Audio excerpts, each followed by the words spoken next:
Hi, welcome. I'm Cathy Redford with Synergy Technical. Welcome to our virtual cafe.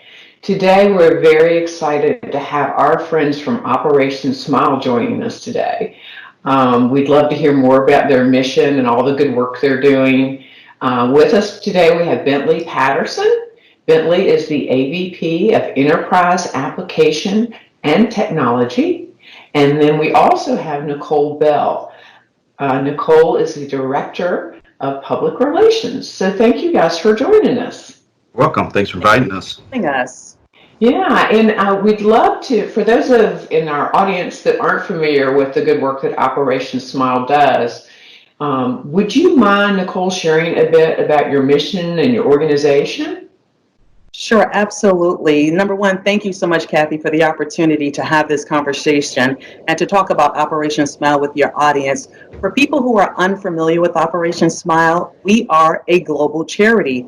We offer free surgeries, comprehensive care to children and adults all around the world who are born with a cleft lip, that's a tear in the lip, or a cleft palate, that's a gap in the roof of the mouth. Being born with a cleft condition can lead to a whole host of medical complications, to include difficulty when it comes to speaking, when it comes to eating, when it comes to hearing. And then we have the social stigmatization. So in the places where we work in some 30 countries around the world, people who are born with the cleft condition are often picked on, they're bullied, they're ostracized. So what we do is offer comprehensive care, we offer dignity, we offer hope through life-changing and life-saving surgeries. And we do this with the support of our credentialed medical volunteers, some 6,000 of them, and with corporate partners who support Operation Smile and its mission and vision. Wow, you guys are amazing. Since we're all in really unprecedented times with COVID and so many people transitioning to a remote work environment, can you tell us how COVID-19 has impacted your organization? Sure, it has had a tremendous impact. Our leadership, they meet constantly. They've had to make thoughtful, strategic, yet difficult decisions when it comes to the organization and the kind of work we do. The decisions are made with safety in mind. So we're all working virtually. We're working from home as employees. Our medical missions, they had temporarily paused. Again, this is done for safety of employees, for medical volunteers, our patients, and our families, of course. But the caring never stops. So we've had to be creative and innovative. So we're doing other things to support our patients and to support the families as well. So we're talking about virtual use of technology to offer speech therapy and other services, nutritional educations, using technology to make sure that our patients are okay, their well-being, so that when we do come back up to speed and full with our medical missions, these children and their families are ready to hit the ground running.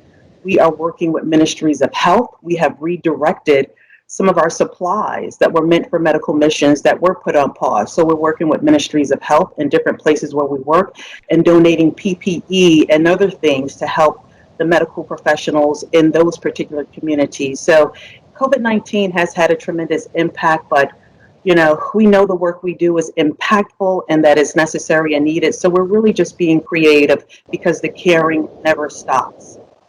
Yeah, it sounds like you guys have pivoted really well. So Bentley, when you look at the technology in place, what is the technology? Is there anything in particular that's really helped you guys transition through this period successfully? What could you share?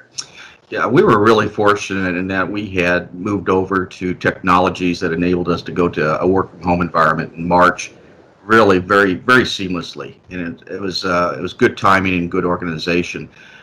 Going on Office 365 globally has really helped. We're on the Azure cloud for almost all of our applications.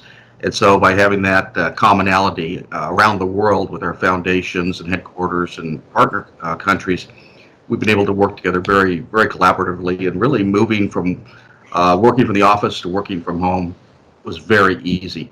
The only glitch we might have had is we had just finished implementing multi-factor authentication, Okay. MFA, and of course people don't need to use that in the office. So when they got out at home and they had to use it, there was a little bit of problems, but we got past that pretty quickly.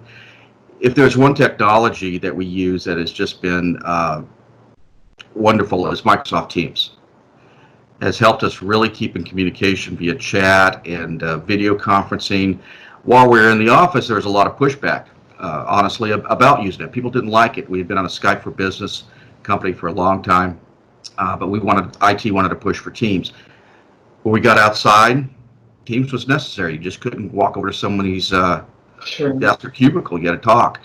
In fact, our founder, co-founder and CEO, Dr. Bill McGee, who is great doctor, but not really into IT technology, let's say that, has commented on several town halls that he has just been amazed about how connected he feels with the rest of the company, and primarily using Teams. We've been very, very thankful for that.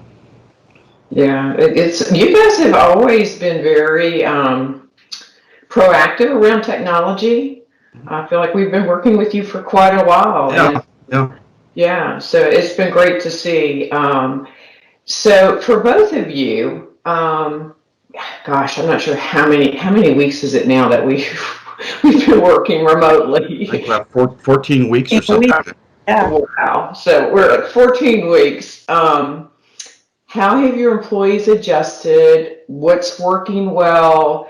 And what do you do to maintain culture and connections with your team? I think it's been a difficult transition, but an upbeat one, because if you know Operation Smile and the people who work at the organization, they are a group of people who are committed. They are a group of people who understand that the work that we do is so incredibly impactful. So yes, it's been difficult. It's been quite the challenge, but people are rising to the occasion, and they continue to rise to the occasion because what we do is necessary and people depend on us. So we are moving forward, right? There's no other thing to do but to continue to march forward. And when it comes to employee morale, well, let me just toot the horn of our wellness committee, because they have been absolutely brilliant, yes, in keeping us just energized and upbeat. And they do so many different things for the employees in terms of bringing in, different instructors for Zumba and dancing and exercising. They brought in comedians. I mean, it has just been a plethora of different things that are being done to keep people focused, to keep people, their energy high, their spirits high, because we have to continue to do the work. And I think Bentley would agree. Yeah, there's no doubt people are ready to get back to the office. We love our office environment and community. But since we can't, we have to do the best we can working from home. And the Wellness Committee and our Human Relations Group has just done a fantastic job. We have bi-weekly town halls where everybody gets together and learns about what's going on. And leadership has been very upfront and transparent with us about their thoughts on the future and how we're going to do things. And then we have birthday parties online, different teams like development group, finance, IT. We're on chat constantly and probably making some very stupid jokes. I hope nobody can look at the transcripts ever because they're dumb. But we keep in contact. That has really helped. But we do online birthdays. We do yoga sessions. We have happy hours on Fridays with a comedian or a band playing. We all get together and bring our favorite beverage and do that collaboratively. So it's really great. Again, going back to technology, Teams has really helped with that, support that. So the technology has really supported the initiatives to keep everybody together. Wow. Well, y'all have such a caring culture, and the outreach you do globally is truly, truly amazing. And thank you all for that. What can people do to help? How can we help you with your mission? I'm so glad you asked, because there are so many things that people can do to support Operation Smile. Again, we have medical volunteers who people donate their time, their skills to support our vision and mission. These are credentialed folks, so people can support in that way. But of course, we are a charity, so we really appreciate donated dollars. We're great stewards of those donated dollars. And people can certainly donate to Operation Smile. I'm going to plug the website, which is www.operationsmile.org. I'll say it one more time, www.operationsmile.org. So there are numerous ways that people can get involved and support the organization to help us help more children and families around the world.